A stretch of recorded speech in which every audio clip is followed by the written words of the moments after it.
My name is Sean Wilson, Smart Justice Campaign Manager for the ACLU of Wisconsin. Thank you all for joining us tonight. Tonight, we are joined by some heavy hitters. We're joined by some activists, organizers, and advocates who have been working on criminal legal reform in our state for quite some time now. And tonight, we're going to be having a conversation with them about the governor's budget listening session that many of us attended last night. As you all know, here in the state of Wisconsin, our criminal legal system is in a state of crisis. We are dealing with a variety of issues here in the state of Wisconsin. We're dealing with a global pandemic, and we're dealing with COVID that is currently running rampant throughout our state prison. And so before I begin the conversation with my partners in decarceration, as I like to refer to them, I will ask our viewing audience as well as our panelists to just pause for a moment for about 30 seconds.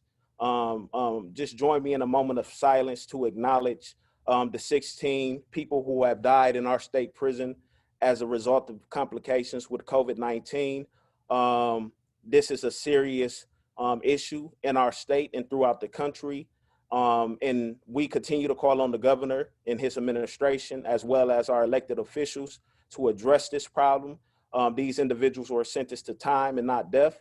And so if you all can just join me for a moment to acknowledge these individuals who have lost their lives as a result of COVID-19, that would be greatly appreciated.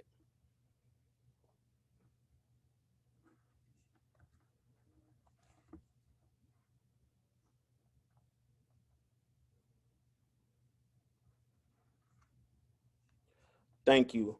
I think it's very important that, we claim space for these individuals who have lost their lives, that we acknowledge that they indeed were sentenced to a period of time in our state prisons and not death. Wisconsin does not have the death penalty. That's something that we will continue to shout from the mountaintop, and we will continue to implore our governor to save the lives of these individuals by using the authority that he has been given by the voters of Wisconsin. And so without further ado, I would like to introduce you all to our panelists. I will ask each of them to introduce themselves, their organization, and then we will delve off into the conversation of unpacking the budget from last night's governor's listening session. Anyone can go first. My name is Jerome Dillard. I am the State Director of Ex-Incarcerated People Organizing, also known as EXPO. And I'm not sure what you need from me now, Sean. You want me to talk about some of the governor's budget stuff, or? Well, last night we had we'll go ahead and let everyone introduce themselves, and then okay. I'll go ahead and yep. That's what. Thank you. Whoever want to go next. Peace and love, everyone. My name is Portia Bennett Bay. I am a what you would say a political analyst. I am a part of All of Us or None, the Kenosha chapter, and founder of United as One, and I am also an activist.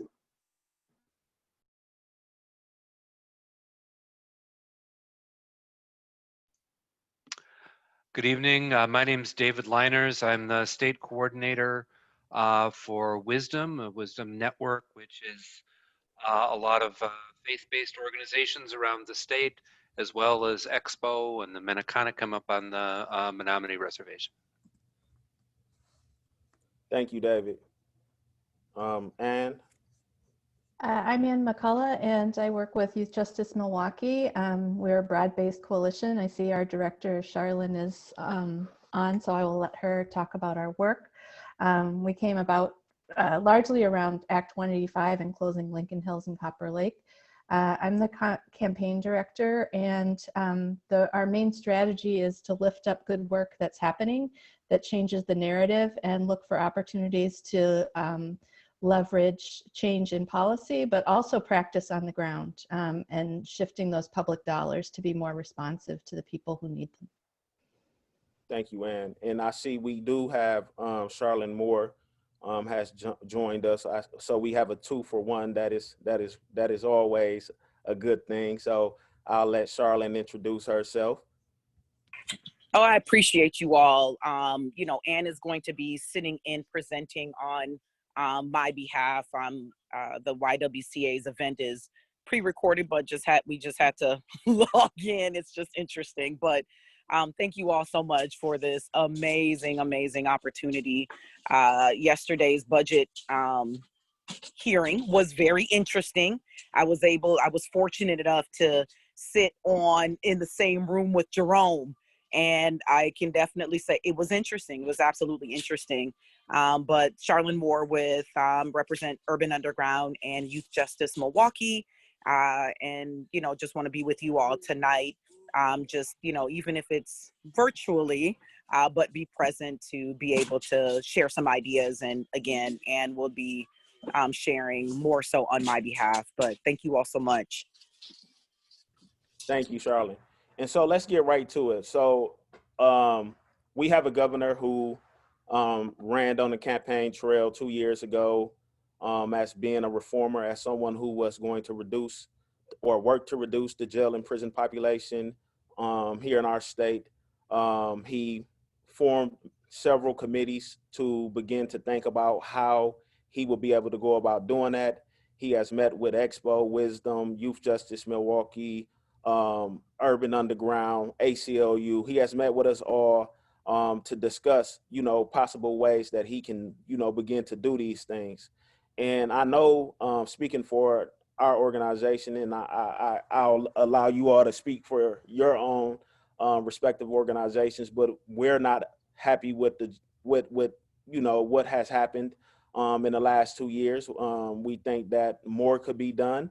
And so last night we heard the governor outline some ideas that he had for the next budget that will be introduced come February.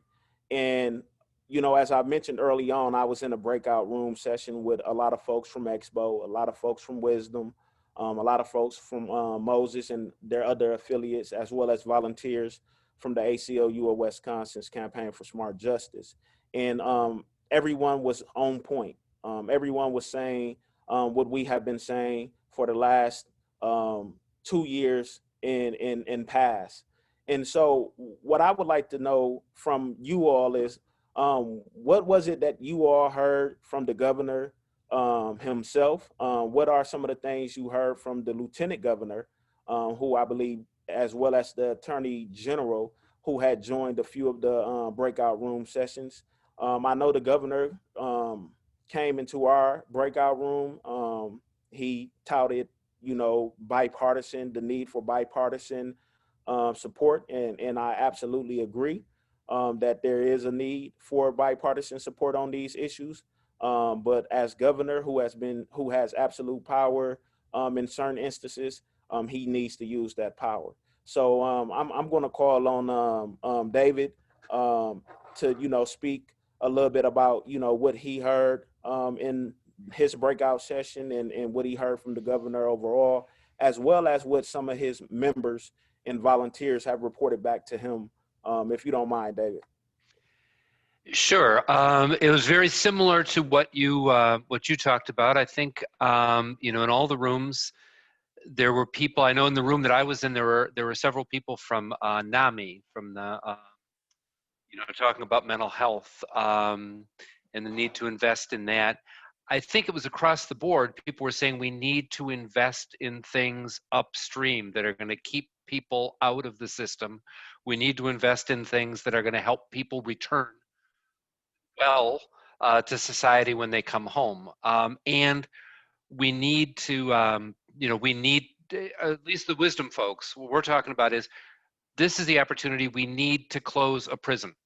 This budget needs to call for closing either Green Bay or Waupun or MSDF, but one of those has got to close.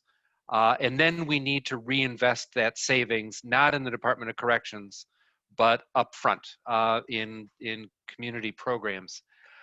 What I heard from and I was just going to say real quickly, the good news is right now the prison population is down 2,500 from what it was last year. None of those institutions hold over 1,000 people. Well, not much over 1,000. So they could when the pandemic is over. And they're kind of closing Waupun already anyhow, bit by bit, because they can't staff it. Unfortunately, the bad news is the Department of Corrections in their projections for the budget is actually assuming 3,000 more people next year. Like they're assuming that all of those decreases are going to be wiped out and there's going to be an increase, even though they're talking about reforming community corrections, even though they're talking about expanding earned release. And what I heard the governor do, frankly, was I just heard him hiding behind the Republicans. Like he had nothing to say about what he could do. All he could talk about was what he couldn't do. So I think we need to challenge him. In the end, he finished with this plea like, I need your help, especially those of you who are represented by Republicans. I need your help to get them to come to the table. And I wanted to shout back through my computer, give us something to support that we can help with, not just a vision of we just want to maintain the status quo. So anyhow, that's what I heard. I think there's this enormous possibility in this budget that we could close a prison rather easily. If they can just hold the line on the number of people in there, in the system, just stay even for where they are now. We could close a prison and we could actually start investing in the communities that mass incarceration has damaged so badly. So anyhow, sorry, that was more of a speech than you asked for. Thank you, David. And you want to chime in about what you heard last night and what folks, told you about? Yeah, definitely. And I always listen to the youth justice aspect of it and speak to that, but I can report on all the things that were brought up in our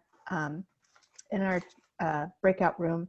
I definitely heard don't expect much and setting a very low expectation and a very kind of defensive stance from the governor and policy director, which was disappointing. And I also heard, we agree with you all. We're assuming everybody who's here wants the same things we want. They talked that they're aware of what the positive policies are. And they basically said, don't expect for very much to what David said. In our group, we heard, as far as specifics, a lot of the same themes, misincarceration of people with mental health needs, people with disabilities. We heard, the importance of mental health services. Specifics, I asked for specifically a $5 million violence prevention fund. We also heard raise the age to 21. We heard reinvestment, close the prison and reinvest. We heard $1 million for an intensive resource center pilot that could be expanded. In terms of our work moving forward with youth justice, 2021 is a big year. We have Act 185 that's supposed to close Lincoln Hills and Copper Lake July of 2021. They've already said they're not going to close. Act 185 basically hasn't been funded. It's all but defunct, and we're going to need somebody to be a leader and actually replace it with something that's even better than an Act 185, because we weren't real happy about it. It's basically a facility closure legislation, which I know people on the adult side would love to see, but it didn't fund any increased services. It said what these new facilities needed to provide, but they didn't provide any money for the increased cost of providing those. We still have kids that are going out of state to facilities that have no oversight whatsoever. So we're looking for some real accountability moving into that, and feel like there's a lot to lose. There's Family First legislation that's federal, that's Department of Children and Families. We need to come into compliance with that as a state in October of 2021. There are financial impact considerations around that if we want to be compliant with that. And we won't receive federal drawdown dollars of that legislation if we aren't compliant. So we could be in a situation like with Medicaid expansion where we're leaving money on the table at the risk of youth and families who could use that. There's also a federal bill around fines and fees that's in committee. And if that passes, it incentivizes states to, if you eliminate fines and fees, you will get funding for mental health services in schools. So that's something that we're watching really carefully and wondering how would that potentially impact budget, or if anybody's prepared to take advantage of that. I guess those, we're also looking at, getting school resources out of schools and wondering how that's going to affect the DPI budget, if there's going to be any support to replace SROs with something more appropriate. Otherwise, police will still get called at the same rate. And we know that school referrals and community referrals are the two top drivers, and that detention is a substitute for more appropriate services, for supportive housing, and for crisis stabilization and peer support, and that's unacceptable. COVID has shown us that there has been a decrease. There are fewer youth in secure custody, and we thought it was because they were being diverted from secure custody. Actually, it's because of the pandemic protocols. Law enforcement's been telling, don't bring these kids, we're not gonna take them. So the police aren't bringing them. So that tells us that front end, we could cut those referrals. And you breaking up there. I don't think, am I the only one that can't hear? And maybe if you try to mute your video for a minute, we lost your audio. Uh-oh, And we may have lost Dan. Oh, how long did you lose me for? You were saying at the front end of police are diverting kids from entering. Right. So we know that referrals to youth justice across the state are down 50%, and the youth justice, so basically probation caseworkers, they know about what's happening between non-referral and referral. And so if we can harness that information and youth and family input, we can really make a difference. So 2021 stands to be a very big year for youth justice, and we need a budget that reflects that. thank you, Ann. Jerome, you want to chime in? Yes. Thank you, Sean. Well, it seemed like we all, I was in a different work group, and it seems like we all heard the same thing amongst ourselves. I really heard nothing from the governor. He did pop in the room. And as David said, not only the governor, but the attorney general was reflecting to me about nothing's going to move under the legislation when I mentioned a Justice Reinvestment Act. I really misspoke, because we need a Justice Reinvestment Fund. That is something that would not have to come through legislation for him to create a Justice Reinvestment Fund. And we're looking at from the savings of not building a prison.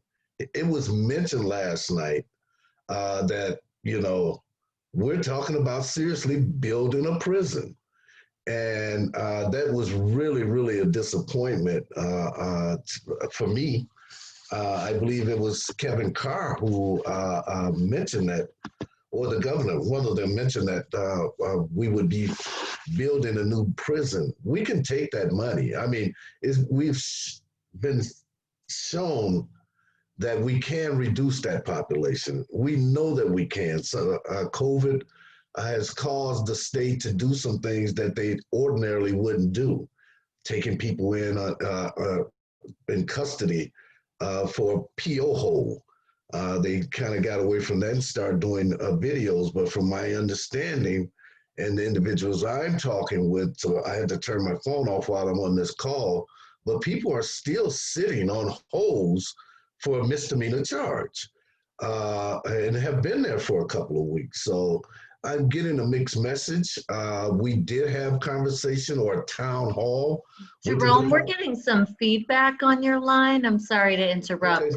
Thank you. Thank you. Is this better? Or maybe can you hear me? That's better. I can hear you. Okay. Okay. Well, I just, what we heard in the town hall was a lot to take in for me and believe. And what I'm seeing now is pretty much the same thing. We have to be proactive. That was something I heard last night. We have to take on the front end with increases in treatment alternatives and diversions, and also a justice reinvestment fund to fund programs or help individuals who are re-entering. That's huge. That is the front end. Quit sending people back to prison for low-level crimes or no crimes is key. That's really being divertive, and that's what I heard from most of the people who spoke last night. Youth justice is huge. Charlene did a great job at expressing that, and I heard it from others. I mean, so seems like we're all on the same page, but I think, I heard excuses last night from this administration, and it's a little disappointing to me. Thank you, Jerome. Porsche?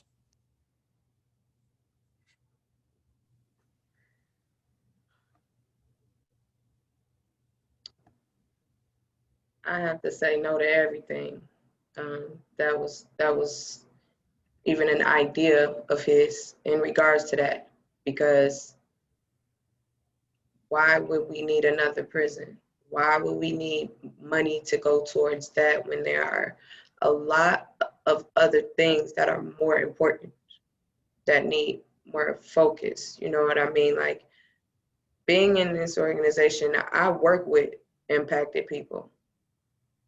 And that's not something we want to see. We want to see the money go out to, like, for example, a program he could, or funds that money can actually go towards could be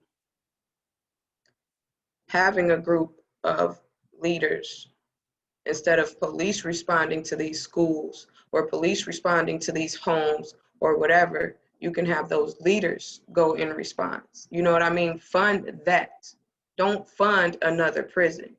We have enough in there. Like, it's enough.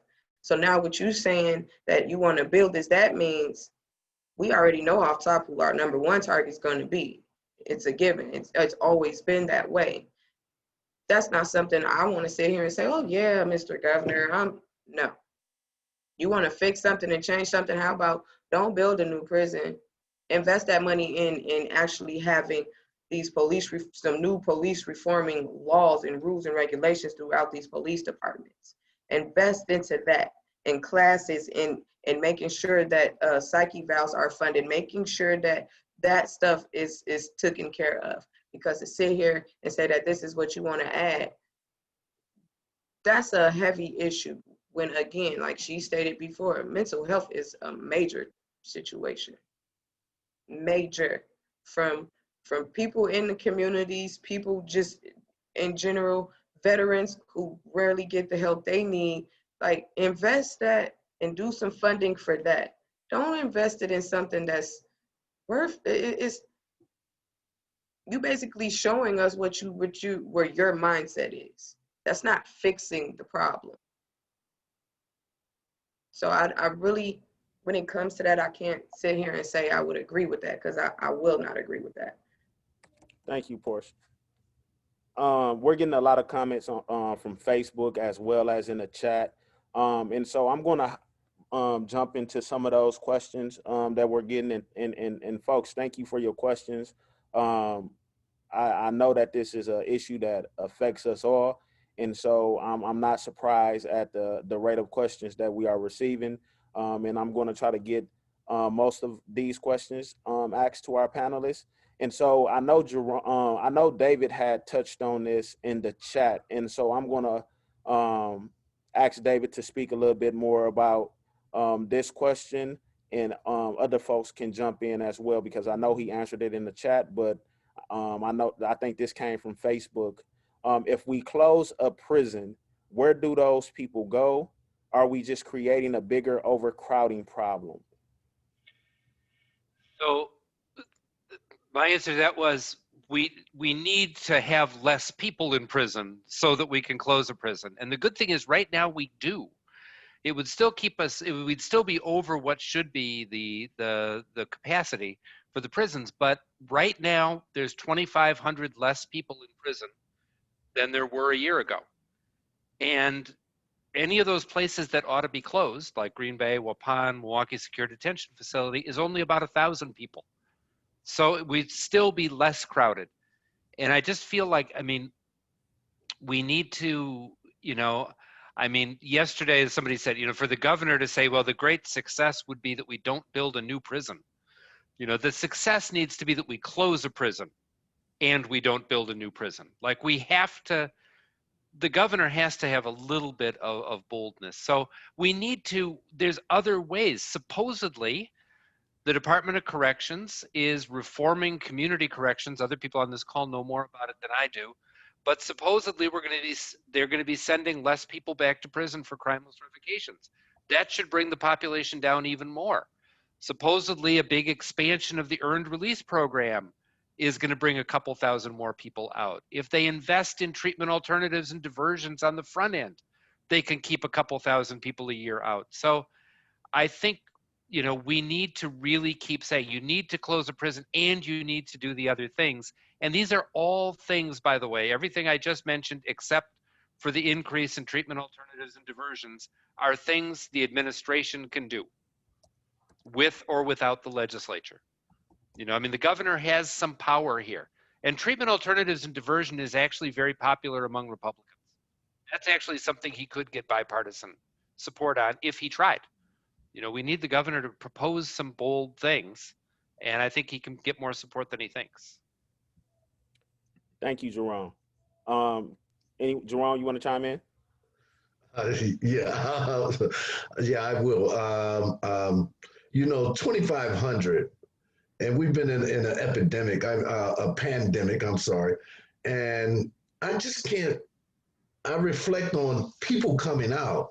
And one thing that has not been happening as much as, and that is people going in for crimeless, for low-level offenses and crimeless revocations. I think that has a bearing on the population today. I think if we could, my opinion, no one should go back to go to prison if they have not been convicted of a crime. And at that time, that's many states, that's when they consider a revocation once an individual is convicted. That's a simple policy, I feel, and it's another way of doing business with community corrections, because that's where we're getting close to 3,000 to 4,000 every year are going back in on revocations. And in the chat, I saw several people saying, I went back. So, I mean, the proof is in the pudding there. Portia? Short and simple, we don't have time for a governor who's afraid. You either gonna do what you, because I think he might have forgotten the discussions that he has sat in with, numerous people in meetings and said, well, I want to do this and I think this is great and I think we should do this, but every time the reasons why he couldn't was put off on local. You know what I mean? Well, you guys got to hit your local government. You guys got to, if you know you can do this, Mr. Governor, I am sorry, but you need to do your job. If you know this is something that is detrimental for the people and can actually have a major positive outcome, do it. Stop worrying about what others are going to feel or what others. It's like the individual said in the comments, you know, is worried about the next election when that may not go in your favor. Like, we pay attention to these things. We keep track. You know what I mean? We listen, but we're not just listening, we're watching. So, you know, I feel he needs to literally hear the people on this, not just say, oh, I hear you, but still go back to his office and, you know, never heard anything an individual said. He really needs to sit and really think about this, like weigh it out, because that wrong decision can impact a lot of people, and mainly people who are trying, and also with this pandemic, like it can affect a lot of things. And right now ain't the time to be thinking about how many votes you can get. The time is to think about the people that you took a vow for it. You know what I mean? You chose this position. You wanted to be this. You got to do the job. Right now ain't the time to be thinking about who's going to be upset and not vote for you. Right now is the time to be thinking about actually being a governor in a trying time. This pandemic is your time to show the people you are willing to give them something, if not all, something. Thank you, Portia. I have another question. I'm gonna kick it off with Ann with this one, but I definitely would like you all of your perspective on this issue. I mean, on this question, to get your thoughts on this question. It is, how do we get the Republican-controlled legislature to move beyond their mass incarceration mentality to introducing bills that support increased expungement, raising the age from 17 to 18, mental health and drug treatment diversion, etc. As an example, bipartisan support was received for expungement in previous years, but the Republican-led legislature refused to introduce the bill for voting. So, Ann, if you want to kick us off in answering that question, that would be great. Well, I don't know what I did to get first on that. Of course, the answer is I don't know, because look at all the talented people that have been committed to this for years. At the same time, you know, I'm among friends when we say we never give up, because we can't give up, right? So what I can tell you is what we're going to try is to work with, in the youth justice field, probably like the adult side, we have a lot of national partners that are constantly churning out new research. So there's some really, really excellent emerging adults research around brain science, around reform from across the country, other states that are raising the age, not just to 18, but they're going to 21. There's, you know, case law that supports all this. So what we're doing is pulling together on a shoestring, bringing in national partners for a 4-part webinar series in February and March that's really targeted towards decision makers and as well as advocates. I mean, we want everyone in Wisconsin to define a youth of a person up to 25, you know, or to have dignity for emerging adults, and a specialized continuum of age appropriate, you know, services that support their growth and development outside of a prison. You shouldn't have to go to prison to go to college, right? So I think that's what we're going to try, is bringing in national partners and then pair them with local partners and really sort of try to change the narrative on this, and maybe not use the same language that's been used in the past, kind of rebrand this so that maybe they'll think it's their idea, but they discovered it. I don't know. Thank you, Ann. That's very that was some key points you lifted up there. Jerome. So we have a question of, how do we get the Republican-controlled legislature to move beyond their mass incarceration mentality to introducing bills that support increased expungement, raising the age from 17 to 18, mental health and drug treatment diversion, etc. As an example, bipartisan support was received for the expungement bills in previous years, but the Republican-led legislature refused to introduce the bill for voting. I know you got some thoughts on that.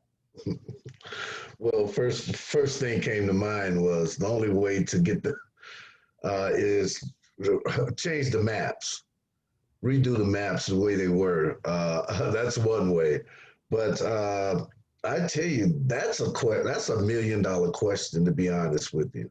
I've sat in one of our GOP legislators' office on Unlock the Vote, and as we talked, this person looked at me as I was talking and said, voting is a privilege. It's not a right, it's a privilege. And right there, I pulled it up on my phone, the 14th, 15th Amendment. Refused to even look at it. Just said, voting is a privilege. It is not a right. That's the mindset that we're coming up against. What's right, if it's wrong in their mind, regardless of how you prove it, it's wrong. I don't know. That's a good question, Sean, as far as how do we get the Republican legislators to move. Many of them have been there for a long time. I mean, under our previous governor, a lot of them were his cronies. They were there. They had lame duck sessions where nobody knew what was going on in those rooms. And they're looking at Evers as a one-time governor, and they're going to get the house back, the governor's house, and they can go back to business as usual. All they're doing right now is just coming up against anything that is logic, that is practical, that is doable. They're coming up against anything that's really the right thing to do. And they figure if we can, I hate to say it, if we can bully this governor and keep him from moving, then in 2022, we'll get the House, but we'll get the governorship back, and we can just keep on doing what we're doing. For years, we've been asking for and protesting for and talking to our legislators about any type of criminal justice reform. My saying is Wisconsin is immune to any type of reforms. And what I'm seeing today is different because it's a different party, a different leaders, but I need to see more than what I have seen. Blaming the blame on the legislators. I want somebody to say, if they repeal everything I did, at least I did what I can do. I don't know if I asked your question, Sean, but that's a tough one there. I know, and I know that it definitely, it's a trigger, to a lot of folks, because there is a lot of frustration with the lack of bipartisan support that is happening in Madison, and that's not what we sent them to Madison to do, to play politics. But I'm a before I hop on the soapbox, I'm going to tap David because I know a lot of his members throughout the state who I've stood shoulder to shoulder with have engaged some legislators, and also they many of them participated in our lobby day earlier this year. So David, what are your thoughts about how to get our Republican legislators to make something happen? Yeah, I mean, kind of as everybody else has said, if we knew it, we would have done it by now. But I think we have to be consistent with the message. One of the things we do learn, I just heard this fun little radio show while I was walking my dog the other day, and the guy was talking about preference falsification. It's like people who pretend to believe in one thing when they really believe in something else. When you talk to a lot of Republican legislators, they agree with us, but they're afraid about the party line. I have a feeling one of these days there's going to be enough of them that there's going to be a shift. So I just think we need to keep pushing. We need to keep saying what we know is true. We need to keep challenging them. in some ways, we've tried really hard. We've tried using the economic argument of saying, that's what Texas, kind of places where they have real live conservatives, like they actually care about saving money. like, and like Jerome said, our Republicans sort of seem to be immune to that. So, we've tried the economic argument, we've tried the safety argument, and, saying that, actually you're making us less safe when you over incarcerate people, and there's proof of that. I just think they need to keep hearing and keep hearing and keep hearing from us. And frankly, I'm pessimistic enough to think I don't think a lot is going to come out of the legislature in the next 2 years. I think our best hope is that we get the new maps and we actually have competitive races for the legislature and we get a new legislature. I mean, I honestly think that's when we can work on changing truth in sentencing and the like. I mean, for the time being, though, I think we just got to keep saying what we know is true, and we got to get constituents saying it to their legislators. Maybe they'll do some work internally. But in the meantime, we got to push the governor to actually change the reality on the ground. I think that's the other thing that'll help.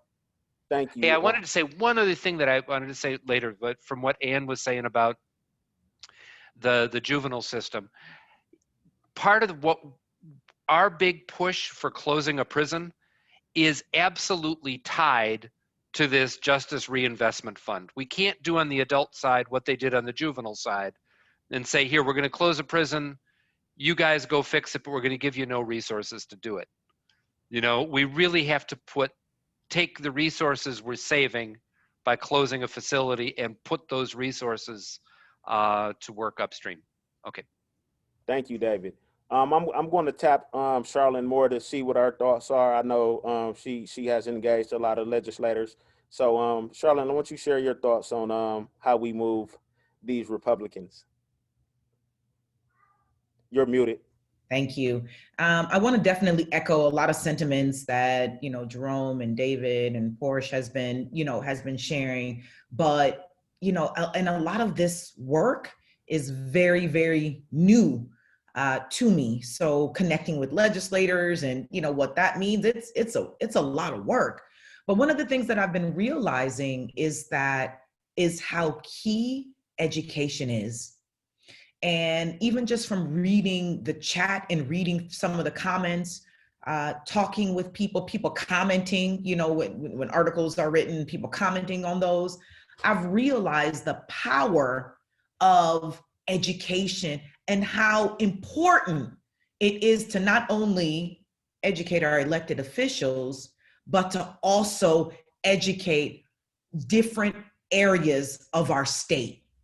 That, to me, hands down, is going to be one way, because I agree with David, it's going to take some time for, the legislature to shift. I get that. But if we're talking about just simply changing hearts and minds, a big part of that is, how do we continue to drive the education piece with facts? Because some people think, oh my God, we let people out of jail and our communities are going to run amok. And that is so far from the truth. And, when I hear people talk, I have to say, well, the data doesn't say that. Or, if you provide people with the things that they need, housing, shelter, job, right? Healthcare, and I'm talking about the basics. If folks have ever looked at Maslow's hierarchy of need, just simply Google it, and you will see that if we provide people with the things that they need, we can begin to start systemically breaking down the structure that permeates this community, this state. We have to begin with the educational piece, because those constituents, those are the ones that we want to tap their Republican representatives to share with them, what, I've learned this. I've learned if we provide community with the things that they need, that things can be shifted. Hey, I don't think incarcerating people is the answer. And start again. And I think David or Jerome, you might have said it, as far as the messaging, we have to all be in line with the same sort of messaging. And so that's a heavy lift. That's a collaborative that that sort of initiative takes, but it's doable. And we know that because of what our colleagues across the country, even across Michigan, Minnesota, like even our neighboring colleagues, we know that it can be done because we see them doing it. Thank you, Charlene. Portia, you want to chime in?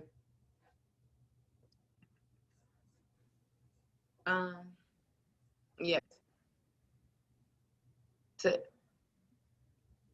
It's kind of, I'm gonna say chess. Like a literal game of chess right now. Those of you who understand it can understand what I mean by that. A lot of these legislators are the pawns, and a lot of them are the rooks and bishops and so forth. For me, it was actually sitting down and having those hard conversations. That is one way to actually get them to hear you. But it doesn't just work on their end. We as a people as well have to be willing to sit there and deal with those hard questions that they want to ask us. And I was able to do that. You know, I have sat with some hard, like some individuals you would never think you could get to hear them say, you know what, I actually agree with what you're saying. I'm glad we could have this conversation. I'm glad we could come to a conclusion or a resolution to something. And then it's also stop asking. You got to just stop asking. We've asked, you ask and ask and ask like you're begging, and then they're going to just be, I got it. Like the guy in the commercial with the dollar on the line. You got to be quicker than that type of situation. You just have to stop asking. You got to literally show them, you know, hey, you do know this can affect yours. You know, you do understand that this won't just affect us. This may have an opportunity to affect you as well. They have to see for their own eyes how it could affect both parties, not just us, because it's always about them. Everything that they do and come up with always works in their favor. They have to see something that will literally not work in their favor in a way. You know, for us here, well, me living here in Kenosha, we were at the county board meetings. And that's an example because we had a lot of the Republican board members who were just so against the body cams, like so against them, to where we had to literally keep going to these board meetings and keep going and keep going. And then we finally started showing up with numbers and facts. And then we finally started letting them know, like, hey, you know, we have a couple of you guys' recall papers ready for 2021. What do you want to do? Then we also had to let them know, like, hey, you know, we got people that can actually replace you in 2022. What do you want to do? You know, a lot of them started coming out of nowhere, like, hey, so, you know, what were you saying before about the, no, now you want to talk. Because we had people from every single district.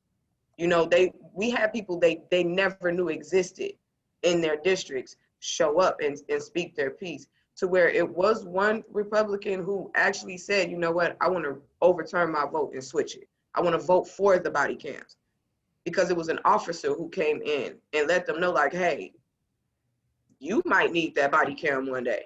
You know, it tells both sides of the story.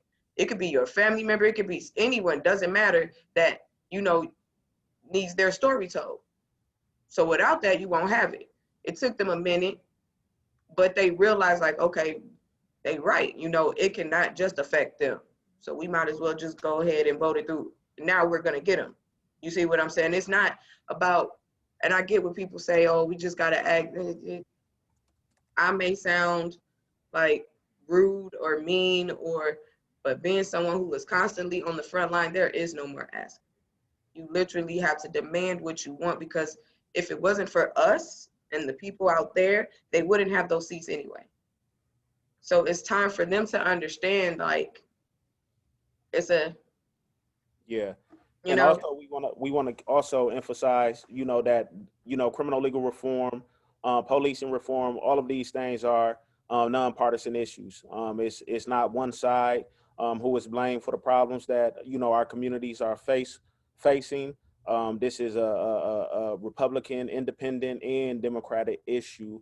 This is a Republican, Democrat created problem, and it's going to take Republican, Democrat solutions to resolve this problem. And so, moving on, because we're coming close to the end of the town hall. We have a question from Facebook that I want to get folks' thoughts on. It's a question that is related to a lot of the issues that many of us are advocating for. And it goes regarding crimeless revocation. My son is serving 7 years, 8 months with no programs.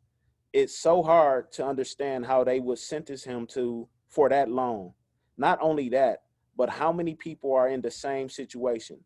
It seems this type of situation would be an easy decision to choose to release these individuals. Do folks want to chime in on that? I mean, I would agree with it. I mean, give them some programs. You know what I mean? Put that money in some programs that will make that a part of their, as a condition for them to, instead of probation or, parole, give them some programs to do and make that a mandatory thing. Like, I get what, because I've seen it. I've had letters, calls from people I don't even know, never met in my life, telling me what's going on in these different county jails. Literally, just had one the other day, and it's very sad to hear. Well, I only did this, and now I'm sensitive to this, but this, and I'm like, wait, what? That doesn't sound right. It's to the point where it's kind of just like they don't care. They just stick you in there because they find that's the best thing for you, and that will change you. But being confined inside of the same walls for so long over something so minor, that's not giving that individual an opportunity to show, hey, I can progress. Hey, I can change. You know what I mean? That's not allowing them to do that. You just sticking them in there with the same, and then they get out with that mentality. Yep. They don't have the opportunity to learn about living in the outside world. They get out with this institutionalized mentality. So one little thing, they're going to snap, now they're back. Yep. When you could just invest money into these community programs and make that as a part of the condition. So I agree, stop sticking them in there for so long. Find other ways. Yep, and that's a good point. One of the things that we continue to lift up to our legislators, even the governor's office, is that when you sentence someone to prison for such a long time for crimeless revocation, there are no programs available, so you're sentencing them punitively for not committing a new crime, but for violating the rule of supervision, and that's something that has to stop. And so what I'm going to do, I'm going to ask two final questions. If folks can be kind of brief with their response, given that we're short on time, and this has been a very engaging conversation. I wish we had more time, but I want to be respectful of folks' time. And I'm going to ask a question that has actually been sitting in the hopper for quite some time. And I think this is a very important question because it also affects our young people as well. And that question is, how do we repeal, and some of you all touched on this with the maps, but how hard would it be to repeal truth in sentencing? Two, we would have time off for good behavior, safer for everyone, guards in the incarcerated. So what are folks' thoughts about the repealing of the law called truth in sentencing? If you can be real brief with your response. Well, that's the target, in my opinion, and it's going to take a mass movement and a change in our legislation. That is legislative, and that is a law, and we can do it. I would agree. I would say it's going to take us years. We need a major campaign. It needs to be a major public education thing.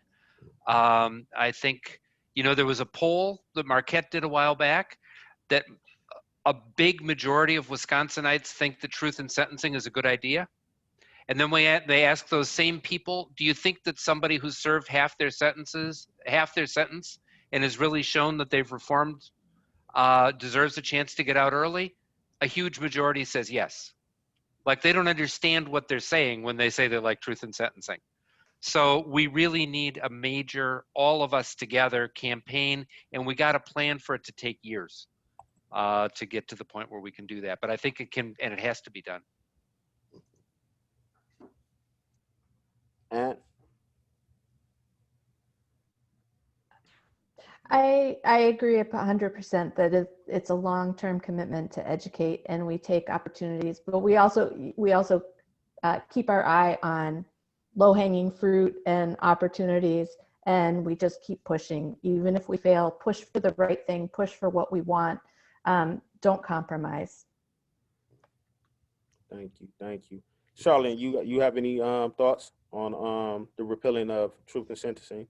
Yeah, I don't have necessarily anything additional to add, but to just echo, we have to educate people. I think that example that David just gave, people just don't understand. They may think that, oh yeah, it's a good thing. You do something wrong, the judge says you go to jail for this amount of time, that's what you should do. And then, that flip side of it, like, well, aren't we supposed to reform people? And, again, the criminal justice system, folks, it's the education. And I think if we don't continue to drive on that educational piece, and I have to say, we have to get folks that are impacted to be the primary voices of these conversations. They have to be at the table. They have to be helping make decisions. If there was a judge, I was looking through the chat, or maybe it was a Q&A question, that he's running, the main thing that, and what should he do? Talk to folks, talk to people with lived experiences. That's how we're going to get out of this mess. We need to involve people with lived experiences. They have to be at the forefront of this movement and making critical decisions. Thank you, Charlene. Portia? I agree with what everyone said. I push that so much, is educating yourself, others, and coming together and educating the masses. And also what Charlene said, it's a man, I don't know. It just, you have to educate people, but like she said, we got to have those impacted people. And I'm gonna tell you, Charlene, working with them side by side in the front, they're afraid of backlash. They're afraid of blackmail. They're afraid. So it's like, what all you can do, like myself, is take what they once said, but it's times where I've had many who weren't afraid, where I've, had panel discussions I've put together with legislators here in the city, and they spoke what they had to speak and said, hey, I was sentenced for this, why was this, they learned about new things that none of us knew about, but it comes with having that uncomfortable conversation. So you're right, a lot of them do need to come forward, but so many are afraid of the backlash because we know how the system works. You say something, it's over with, you're a target. But I agree 100% with everyone on this panel. We do have to educate. Thank you, Portia. And so we've come to the 7:30 hour. And so a few words to wrap up. We're living in a state where we once had over 23,000 people in our state prisons. Currently, the numbers are around 20,000. And I will say to our viewers, and I'm sure my panelists will agree with me, that we are not at that number because the governor has implemented some great policy in keeping his promise to reduce the jail and That's prison right. population in our state. That's not why we're at that number. We're at that number because we're in a global pandemic and people are dying. And there has been some measures taken to prevent folks from re-entering our prisons. And that is the only reason why we have a reduction in our state prisons. The DOC has introduced through their virtual town halls the expansion of the earned release program. Kudos to them for that. We appreciate that. They have introduced new policies to address the issue of primeless revocation. We appreciate them for that. We won't see an impact of that implementation until next year. And so when we see the impact of that implementation next year, then we will clap their hand, then we will clap our hands, then we will pat them on the back. But until then, we're working effortlessly to bring about the changes that we know is going to restore homes, restore communities, restore families, restore individuals. We're in a global pandemic, and let me just state, early on in the town hall, I mentioned that 16 people have died in our state prison as a result of COVID-19. My colleague just told me that the dashboard has been updated to 19 people.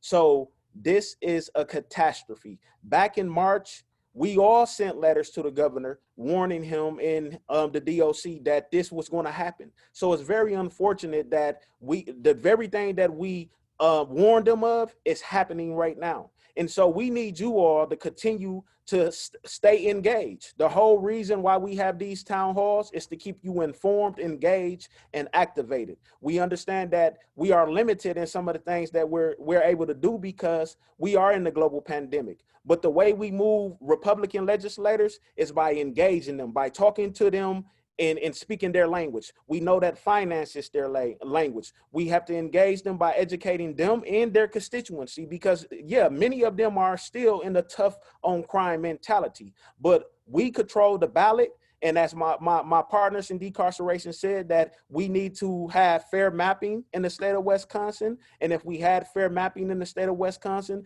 maybe we will have a balanced legislature that will listen to the voters and address the issues that we're bringing to them in a nonpartisan, bipartisan manner. Until that happens, let's continue to apply the pressure on the legislature, on the governor, in the same way that we're calling out the governor. Let's call out these Republican and Democratic legislators, because it's not just the Republicans who have contributed to this issue, and it's not the Republicans who are the boogeyman. Both parties are the boogeyman, and they both need to be held accountable, and we're counting on you all to hold them accountable, the people.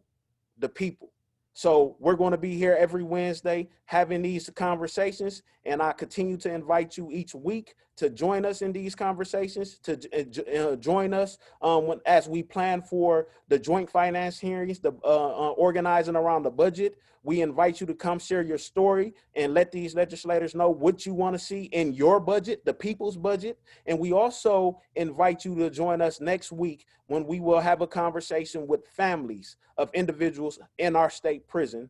They will be speaking out about what their loved ones are telling them. So we're not just telling you this as advocacy organizations. We're letting the family members tell you what they are hearing from their loved ones. And as you hear these stories, I hope you will continue to be moved to act and hold our governor, the legislature, and all individuals that have the power to impact transformational change accountable. Until next time, be safe and stay well. Thanks, John.